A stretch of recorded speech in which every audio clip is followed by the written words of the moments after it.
Lo que la Biblia nos enseña es que su palabra es eterna y permanece para siempre. Y esa palabra, cuando la oímos, la asimilamos y la ponemos en acción, produce resultados maravillosos. Dice Proverbios capítulo 4, versículo 23. Vamos a leer este versículo y Jeremías 17:9. Dice, sobre todas las cosas, piense en todas las cosas que usted tiene, piense en todas las cosas que usted hace, piense en todas las cosas que usted quiere conseguir. Dice, sobre todas las cosas, cuida tu corazón. Sobre todas las cosas, cuida tu corazón. Porque este determina el rumbo de tu vida. Es el corazón el que determina para dónde vas, para dónde estás transitando, para dónde quieres ir. Y el pasaje de Jeremías en el capítulo 17, verso 9 dice, el corazón humano. Ahora levanten la mano los que tienen corazón. Ahora pensamos que es el que bombea, pero no es ese. Ahora vamos a ver qué es eso. Pero el corazón humano, oiga bien, es lo más engañoso que hay. Vuelvo y lo repito. El corazón humano es lo más engañoso que hay. Entonces, cuando usted le dice o le dice a alguien, te amo con todo mi corazón, ¿quién sabe? Engañoso, lo más engañoso que hay. Y sigue diciendo el profeta, y extremadamente perverso. Perverso. ¿Quién realmente sabe qué tan malo es? No lo alcanzamos a dimensionar. Entonces la palabra clave en estos versículos que hemos leído hoy es la palabra corazón. Corazón. Ahora, la Biblia cuando habla del corazón no se refiere al músculo que bombea sangre por todo el cuerpo. No. Cuando la Biblia hace referencia al corazón, hace referencia al centro del ser. Centro del ser. Es decir, es el lugar donde radican, oiga bien, las emociones, los pensamientos y donde surgen las actitudes que luego se manifiestan en nuestro exterior. Por eso en la iglesia, para nosotros como iglesia y como pastores, es muy importante trabajar la sanidad de las emociones, la sanidad de la mente, la sanidad emocional, la sanidad de las ataduras de todo tipo. Ataduras generacionales, maldiciones generacionales. Entonces en la iglesia tenemos un proceso donde trabajamos la sanidad del alma, la sanidad del corazón. Ahora sí pregunto, ¿cuántos tienen corazoncito? Mente, voluntad y emociones. Ahora dice, ¿qué condiciones tiene eso? Que dice la palabra que sobre toda cosa guardada, a veces usted guarda más su carro, su casa, la finca, el empleo, que su corazón. Dice Jeremías que el corazón humano, que incluye pensamientos, ¿qué más? Emociones, actitudes. Ahora, bíblicamente hablando, el corazón es quien regula el comportamiento del ser humano. Es el que regula nuestro comportamiento. Por eso Jesús dijo, de la abundancia del corazón, habla la boca. De lo que tú tengas en tu corazón, en tu mente, en tu mente. Cuando nosotros permitimos la renovación de la mente, es una bendición, una maravilla. Entonces, el corazón, según el pensamiento judío, porque el judaísmo tenía un pensamiento sobre el corazón muy interesante, los rabinos y toda la doctrina de ellos acerca del corazón. Ellos, según su pensamiento, dicen que el corazón debe ser, por tanto, porque es tan importante, debe ser cuidado. ¿Cómo nos bombardea el diablo en la mente hoy en día? Las redes sociales, ¿sí o no? Ahí está, cada rato, ahí está. Control del pensamiento, de las emociones, de la voluntad. Muy fácil. Entonces, el pensamiento judío enseña que el corazón hay que cuidarlo. A veces cuidamos más la bomba, ¿no? Después de que nos operan o nos asustan, empezamos a comer mejor porque ese corazón empieza a fallar. Pero sí hay que cuidar ese, pero el otro. Por eso la Biblia dice que el corazón del justo, ¿dónde está? ¿Cómo dice la Biblia? Dice que el corazón del justo está al lado derecho. Porque no se refiere a este, se refiere al que vamos a hablar hoy. Se refiere a ese corazón que necesita ser cuidado, entrenado, disciplinado y fortalecido. Ese era el concepto judío. Guarda tu corazón. Sobre toda cosa, guarda tu corazón. El corazón es perverso, es engañoso más que todas las cosas. Esa es nuestra constitución. Por eso solo el Señor puede sanar nuestra manera de pensar, de actuar. Entonces el tema que quiero tratar hoy es cómo ser una persona conforme al corazón de Dios. ¿Cómo ser una persona conforme al corazón de Dios? Es decir, ¿cómo agradar a Dios? Yo sé que muchos de nosotros nos esforzamos por eso, queremos agradar a Dios en nuestra vida, en nuestro hogar, en todos los aspectos. Pues sepa, mi hermano, que según el concepto judío, Dios también tiene corazón, no físico. Y en su corazón, según este pensamiento, radica la voluntad de Él para los seres humanos. Y que solo quienes viven una vida conforme al corazón de Dios acceden a toda clase de bendiciones. ¿Cuántos queremos acceder a esas bendiciones? Agrade con su corazón a Dios, agrade al corazón de Dios. Pero ¿cómo serle agradable?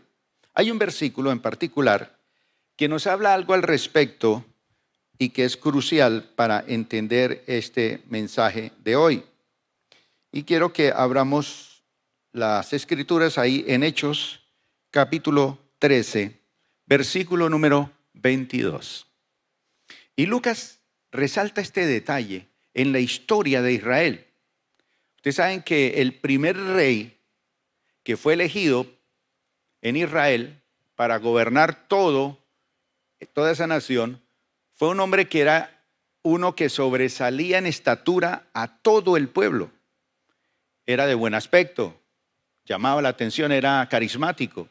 Se llamaba Saúl. El rey Saúl fue el primer rey de Israel. Pero cuando Dios demandó de él cosas para que pusiera en acción su corazón hacia Dios, falló. Y entonces Dios actúa cuando una persona no responde al corazón de Dios. Y dice así el verso 22. Pero Dios, ¿qué hizo con Saúl? Lo quitó. ¿A quién le gusta que lo quiten? ¿A quién quisiéramos quitar ahorita en Colombia? No sé. Mucha gente lo quiere quitar. Pero así es la democracia. Elegimos y hay que respetar eso. Pero con Dios no hay democracia. Con Dios hay teocracia. Para Dios, la voz del pueblo es la voz del pueblo y la voz de Dios es la voz de Dios. Y dice la Biblia que Dios quitó a Saúl. Eso se escucha fuerte, que lo quiten a uno.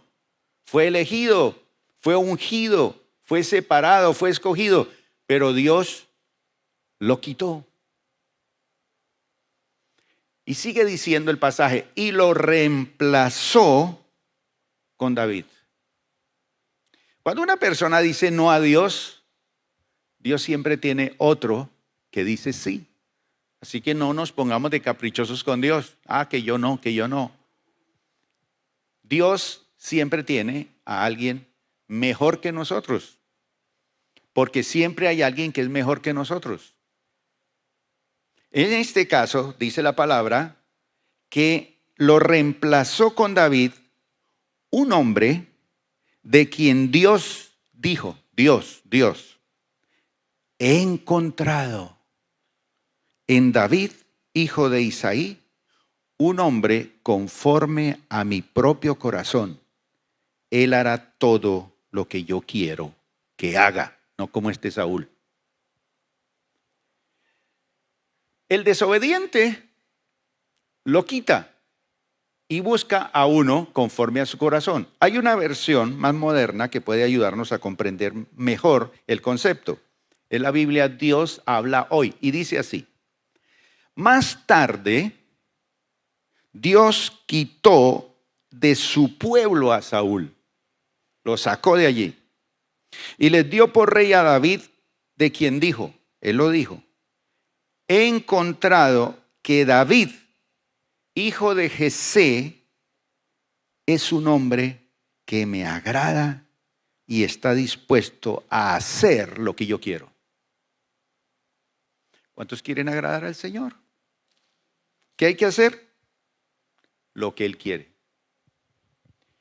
Pero por lo general Dios dice, hágale por acá, y uno dice, no, mejor por acá, busca atajos. Y no obedece. Pues bien, el rey Saúl fue sustituido de su rango como rey y en su lugar fue ungido un muchacho llamado David. Un joven sin experiencia ni apariencia, pero que era del agrado de Dios. Dios siempre está buscando ese tipo de personas. Así que al David ser conforme al corazón de Dios, fue un muchacho joven que agradó a Dios porque era una persona dispuesta a obedecer y a cumplir la voluntad y los propósitos de Dios. Estamos aquí. Y alguien dijo que es más el tiempo que no vamos a estar aquí que el que vamos a estar aquí. ¿Cuántos años quiere vivir usted? Ya sé, 100 años. Está bien. ¿Cuántos años cree usted que va a estar debajo de tierra? ¿Cuántos años demoramos para estar aquí? Millones. Millones y millones de años. Y aparecimos aquí. ¿Cuánto vamos a estar aquí? 80, 100 años. ¿Cómo los vamos a vivir? ¿Cómo decidimos vivir la vida aquí? David era el menor de la familia y él estaba cuidando las ovejas de su padre. Por lo tanto, el pastor de ovejas era la persona más menospreciada dentro del pueblo de Israel. Por eso es que cuando Jesús nació, los primeros que recibieron el mensaje para ir a ver al niño fueron ¿quiénes? Los pastores. Gente insignificante. Por un lado venían unos reyes de otro sitio, pero los pastores fueron los primeros que vieron a Jesús como bebé. David era una persona que allá en la soledad de la montaña, mientras cuidaba las ovejas de su padre, componía las mejores melodías y canciones para Dios. Todavía las cantamos. En todas las iglesias del mundo cantamos canciones de David. Era un compositor. Allí en la soledad del campo, cuidando las ovejas, componía las mejores canciones. Y David agrada a Dios y por eso lo honró diciendo que fue un hombre conforme a su corazón. Y por ser conforme a su corazón, pasó de ser el pastor de ovejas a ser el monarca absoluto. Y eso solo ocurre cuando uno está en el corazón del Señor. Así que Dios tiene planes y propósitos para su vida. A lo mejor usted ha tenido que vivir experiencias muy duras en su vida, pero esa no era la voluntad de Dios, ¿no? Dios tiene un plan, un propósito para su vida. Ahora, ¿qué características poseía David para que el mismo Dios dijera que era de su agrado? ¿Qué había en este joven que lo hacía a él diferente a los demás? ¿Qué era lo que había? Ahora, ¿es posible imitarlo aunque sea un poquito? Vamos a remitirnos a uno de los episodios más gloriosos del rey David. Fue cuando tuvo que enfrentar, ¿a quién? A un gigante, a un monstruo. Y ese monstruo gritaba todos los días. Dice la Biblia que por la mañana y por la tarde salía. Y le gritaba a todos los israelitas. Los maldecía. ¿Dónde está su Dios? ¿Dónde está su rey? ¿Quién tiene aquí pantalones para venir a pelear conmigo? Que salga. Y todos los días blasfemaba a Dios, blasfemaba al pueblo, blasfemaba a los líderes. Y una palabra repetida 40 días, por la mañana y por la tarde, usted lo acepta. ¿Por qué David llegó tan fresquito y dijo, ¿y quién es este tipo que está insultando a los escuadrones del Señor? Alguien que durante 40 días no estaba allí. El papá lo mandó a que le llevara comida a los muchachos, a sus hermanos. Y cuando él llega y escucha esas voces, él dijo, no, esto está fuera de orden. Porque el que está sintonizado con Dios, sus oídos están afinados a Dios. Y el que no, está conectado a las voces del mundo. Voces que nos desaniman, voces que nos dicen cosas horribles. Pues bien, David va a enfrentar ese monstruo y lo va a enfrentar con una honda y 5 piedras lisas. Este monstruo se presenta frente a David y le dice, ¿y usted qué le pasa? ¿Acaso yo soy un perro para que usted venga a mí a pelear con palos y con piedras? Hoy mismo te daré de comer tu carne a las bestias, a las fieras de la tierra. Y David le dice, pero tú vienes a mí con jabalina, con lanza, con espada, con escudo. Yo vengo contra ti en el nombre del Señor de los ejércitos. Porque él tenía esa convicción. Y era un muchacho. Cuando nosotros estamos sintonizados con Dios, tenemos un lenguaje diferente. En estos días estaba hablando con las personas que vinieron al ayuno el día viernes. ¿Saben cuántas palabras habla una mujer al día? 30,000. ¿Sabe cuántas habla un hombre? 10,000. Pero el problema no es la cantidad. Hablamos palabras negativas y positivas, pero la mayoría de lo que hablamos nos envenena, nos intoxica. Hablamos más de nuestro país, hablamos mal de nuestros gobernantes, hablamos mal de nuestra ciudad, hablamos mal de los negocios, hablamos mal de todo. Cuando nosotros debemos de proclamar la palabra de Dios frente a las circunstancias de la vida.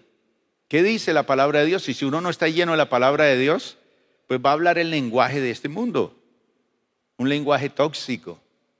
Entonces una esposa tóxica junto a un esposo tóxico, con unos hijos tóxicos y unos nietos tóxicos, pobrecita esa familia. ¿Cómo son tóxicos y por qué se vuelven tóxicos? Porque no hacen devocional, no leen la palabra de Dios, y como no leen la palabra de Dios, no hay nada que entre allá al corazón, mente, decisiones, emociones. Uno encuentra cosas interesantes cuando yo leo esta historia de David. Entonces veamos qué características distintivas tenía este hombre en su vida. Verso 10 y 11. Primera actitud. No deberíamos hablar tanto de esto porque la mayoría de ustedes la tienen. ¿Pasamos al segundo o quieren oír esta? Humildad. ¿Tenemos humildad? ¿O somos arrogantes, orgullosos? ¿Qué dice la palabra de Dios? Que Dios aborrece el altivo y exalta al humilde. David tenía eso. El corazón de Dios tiene eso. Dice que de la misma manera, cuando fueron a escoger al rey de Israel para reemplazar a Saúl, dice que Isaí, el papá, le presentó sus 7 hijos al profeta, a Samuel, porque Samuel llega ya por mandato de Dios. Ahí en esa familia está el rey de Israel. Y le traen 7 hijos. 1, 2, 3. Y él decía, este es. No, ese no es. 4, 5, este es. Nada. 7 y nada, ninguno. Pero Samuel le dijo, el Señor no ha elegido a ninguno de ellos. Eran 8 y 7 no. Después Samuel preguntó, ¿son estos todos los hijos que tienes? Queda todavía el más joven. Contestó Isaí, pero, siempre hay un pero, ¿no? Pero está en el campo cuidando las ovejas y las cabras. ¿Sabe, mi hermano, que ahora que nosotros conocemos la palabra de Dios, había un pero también con nosotros, ¿cierto? Pero es que este. Manda llamarlo de inmediato, dijo Samuel. No nos sentaremos a comer hasta que llegue. David era el último de 8 hermanos.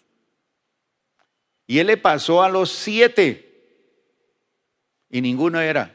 El papá creyó que ahí estaba, el rey de Israel. ¿Qué se iba a imaginar que ese muchachito que estaba por allá? Estos 7 hermanos eran guerreros, militares, eran personas que cuando la experiencia de Goliat estaban en la guerra. David era el más pequeño y estaba por allá. Entonces David no tenía ni apariencia de guerrero ni la prestancia de un rey. A veces le dicen a una mujer que camine, que modele, y apenas camina 10 pasos le dicen gracias. Porque tiene que tener estilo. Estilo. ¿Qué estilo tenía David como rey? Ninguno. Pero sí cuidaba las ovejas de su familia. Trabajaba a pleno sol. Ni siquiera su padre lo consideraba importante. Vaya, mi hijo, cuide las ovejas.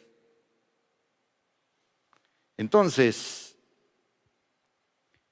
él no era considerado como apto. Esa es una palabra que usamos aquí en Plenitud.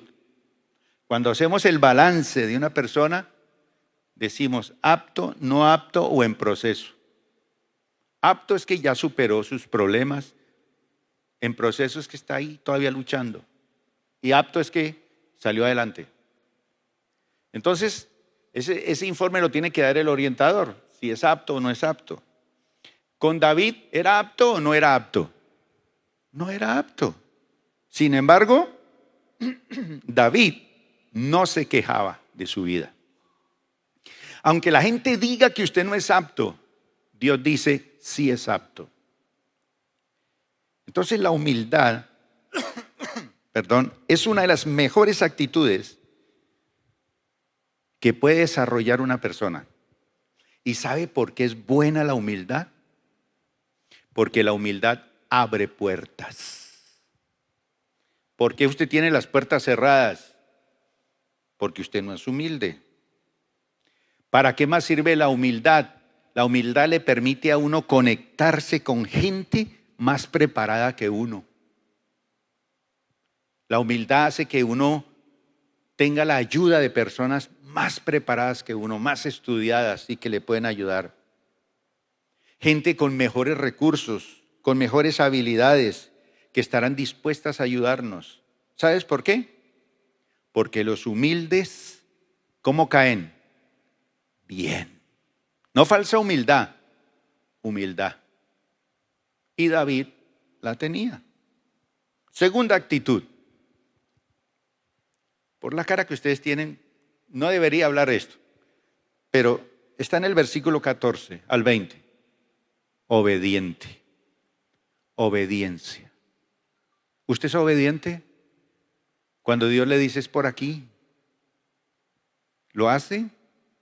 Dios te habla con claridad y usted insiste, no, pero... Dice que David era el menor de los hijos. Sus 3 hermanos mayores se quedaron con el ejército de Saúl. Estaban en la jugada. Pero David iba y venía para ayudar a su padre con las ovejas en Belén. Durante 40 días, cada mañana y cada tarde, el campeón filisteo se paseaba dándose aires delante del ejército israelita. Un día, Isaí le dijo a David: toma esta canasta de grano tostado y estos 10 panes y llévaselos deprisa a tus hermanos. Y dale estos 10 pedazos de queso a su capitán. Era generoso el papá. Averigua cómo están tus hermanos y tráeme un informe de cómo les va. Si a mí me mandan a llevarle comida a aquellos que me rechazan, que ni piensan en mí, que me tienen como no apto, como nada, yo le digo a mi papá que no, vaya usted. ¿Yo por qué? Pero David hizo. Además le dice, averigua cómo están tus hermanos, tráeme un informe. A veces no nos gusta rendir cuentas. Los hermanos de David estaban con Saúl y el ejército israelita en el valle de Ela, peleando contra los filisteos. Así que temprano a la mañana siguiente, David dejó las ovejas al cuidado de otro pastor. Siempre que hay un no apto, hay otro no apto, para reemplazar al que no es apto. Y salió David, obediencia, con los regalos, como Isaí, su papá, le había indicado. Eso es lo que Dios quiere. Llegó al campamento justo cuando el ejército de Israel salía al campo de batalla dando gritos de guerra. Así que David, a pesar de no ser considerado por su familia, de todas formas, obedecía a su padre. Tenía valores, era obediente en su casa. Hacía lo que él le pedía. David no rezongaba, no criticaba, no se quejaba, no maldecía. Así que David sabía que la obediencia era la puerta a la bendición. El que es obediente algún día se le presenta la puerta de la bendición. Y esta actitud fue algo que lo caracterizó a él para el resto de su vida. Y en este caso particular, le lleva comida a sus hermanos mayores, lo hace, le lleva el alimento sin demorar la consigna. El famoso filósofo Aristóteles decía: aquel que nunca aprendió a obedecer no puede ser un buen comandante. Levanten la mano aquí los comandantes de los hogares, los papás. Hombres, si tiene esposa e hijos, téngala bien levantada. Oiga bien, si usted no aprende a obedecer, no será un buen comandante. Porque la palabra del Señor dice que con respecto al hogar, debe el hombre y la mujer someterse en el uno al otro en el temor del Señor. No es que usted como mujer que me viene a mandar a mí, o usted que se las pica de macho a decirme lo que tengo que hacer. No, la palabra dice, sométase el uno al otro en el temor del Señor. ¿Qué es eso? Como yo amo al Señor y lo obedezco y lo respeto, escucho a mi esposa. La escucho. Entonces este sabio filósofo se refiere a la obediencia como una maestra que forja el carácter. Cuando el niño aprende a ser obediente desde chiquito, su carácter va a ser espectacular. Y eso lo va a preparar para grandes cosas. Las cosas más grandes de este mundo están para los que tienen ese corazón obediente. Yo podría terminar ya aquí, ¿sí o no? Y eso. Pero hablemos de otra cosa que ustedes tienen de sobra. Tercera actitud que tenía.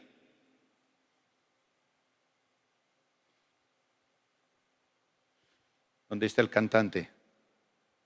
Las cucarachas, vean, valentía. Camilo ve una cucaracha y eso sale corriendo. Dice el versículo 24, 32 y 48 así. Tan pronto como las tropas israelitas lo vieron, comenzaron a huir espantadas cuando David tumba a ese gigante. No se preocupe por este filisteo, le dijo David a Saúl. No se preocupe. Yo iré a pelear contra él. Me encanta cuando hay hermanos en la iglesia que me dicen, no, pastor, no vaya usted, yo voy. Ah, bueno. Chévere. Gente valiente. Tranquilo, no se preocupe, yo voy. Yo iré a pelear contra él. Y cuando Goliat se le acercó para atacarlo, David fue corriendo para enfrentarse con él. ¿Cómo era el corazón de David? Arrojado, apasionado, fuerte. David no se achicaba ante las adversidades. Tenía una fiereza. Cuando venía el oso y el león a comerse las ovejitas, las enfrentaba. Era un hombre fiero. Por eso, al enterarse que este filisteo insultaba al ejército de su país, decide pelear contra él. Así que poco le importó a este joven pastor que su oponente midiera 3 metros o tal vez más. Tampoco le importó que fuera un guerrero experimentado. Sencillamente, David siguió su corazón. La Biblia dice que el reino de los cielos se hace fuerte. ¿Y quiénes lo arrebatan? Los valientes. Valentía. Hermano, hay que ser valiente para dejar el pecado, para dejar el adulterio, la fornicación, para dejar la hechicería, la rebeldía, la terquedad, el orgullo. Hay que ser valiente para eso, mi hermano. Hay que ser valiente para reconocer sus pecados, sus errores y decir, sí, yo me arrepiento, te pido perdón. Hay que ser valiente para eso. Pero hay gente que es muy valiente, pero para alegar, para criticar, para decir, para bla, bla, bla, bla. No, eso no es lo que busca Dios. Dios busca gente dispuesta y que diga ante las situaciones, yo voy. Valientes. Capaces de lanzarse a proyectos, empresas, metas imposibles de conquistar. Lo voy a hacer. Porque ¿quién está conmigo? El Señor.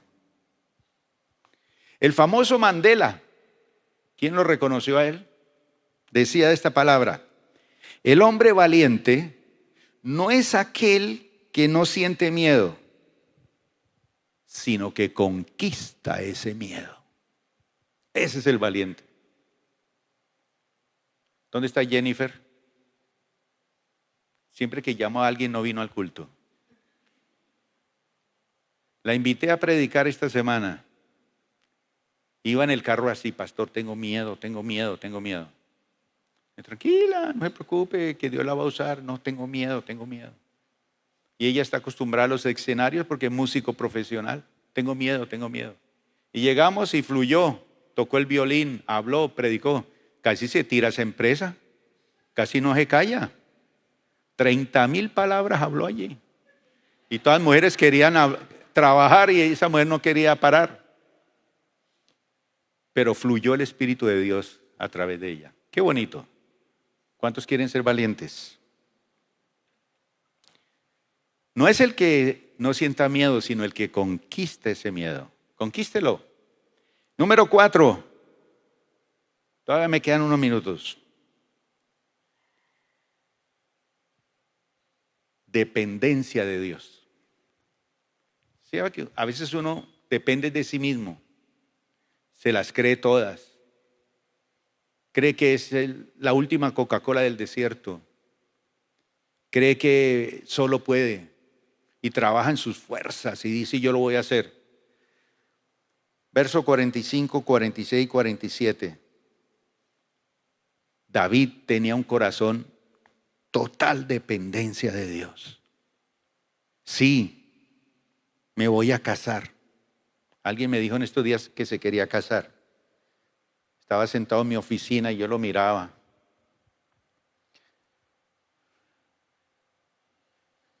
Dios tenga misericordia de ti. No sabían lo que se va a meter. Pero hablaba con otra pareja que ya tiene 16, otro 27 y otro 40 años de casados. Cada uno tiene su propio problema. Por ahí la pastora los va a invitar a las parejas para que hablemos. Tenemos un plan para ustedes lindo. Levante la mano a las parejas aquí.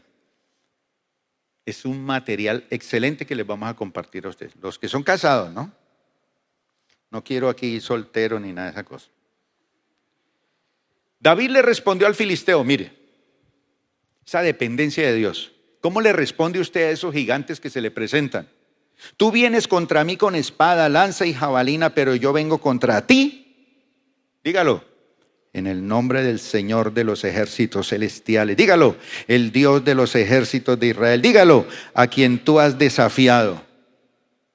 Hoy, el Señor, no David, el Señor te conquistará y yo te mataré. Deje que el Señor conquiste tus batallas, pero tú tienes que matar al monstruo. Lo tienes que matar. Y ese monstruo usted no lo puede matar si no depende del Señor. Dice, y te mataré y te cortaré la cabeza. ¿Qué sentía ese gigante con ese muchachito diciéndole eso? Y le dijo algo más de postre. Y le daré los cadáveres de tus hombres a las aves y a los animales salvajes. Y todo el mundo sabrá que hay un Dios en Israel. Démosle un aplauso al Señor.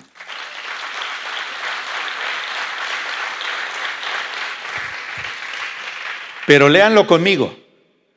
Todos, díganlo. Todos los que están aquí reunidos sabrán que el Señor rescata a su pueblo, pero no con espada ni con lanza. Esta es la batalla del Señor y los entregará a ustedes en nuestras manos.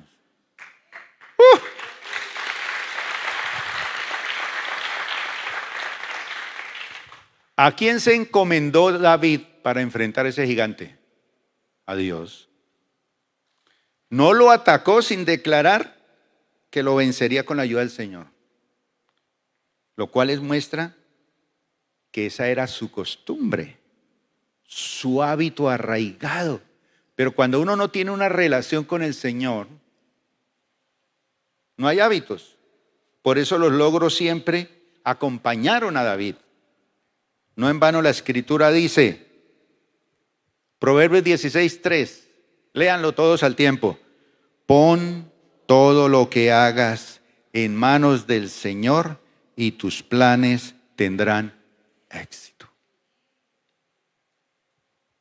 Pon todo lo que hagas. No, yo todo lo que hago se lo voy a poner aquí en Amaranta, que es la mejor administradora de Cali. Pon todo lo que hagas. Todo lo que hagas. ¿Quién aquí hace algo a propósito? O si no, vaya, busque oficio. Pero si usted hace algo, médico, ingeniero, administrador, gerente, empresario, ama de casa, profesor, ponga todo lo que hagas en las manos del Señor y tendrás éxito. Póngase de pie, mi hermano.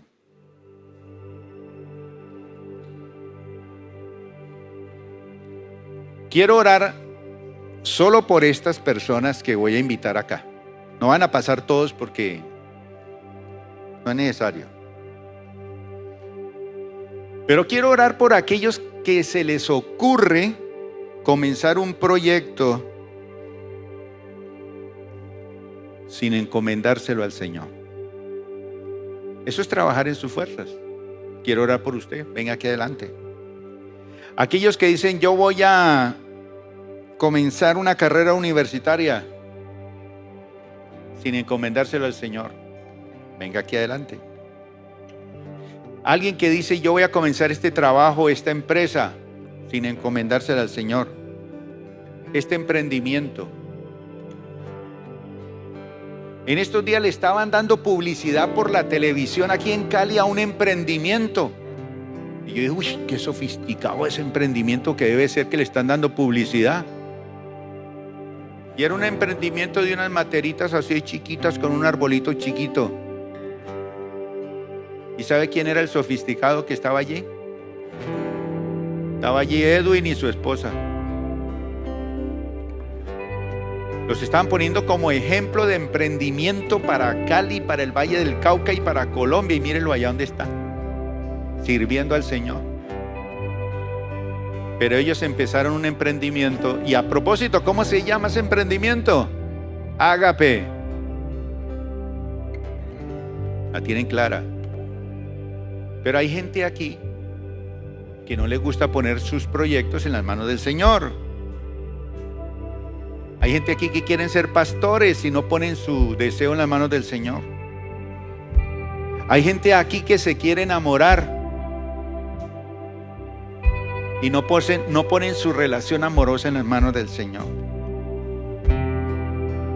Si usted lo hace, cimentará el éxito. Cimentará el éxito. ¿Quién quiere poner algo en las manos del Señor hoy? Venga aquí al frente, vamos a orar. Algo que usted quiera poner en las manos del Señor.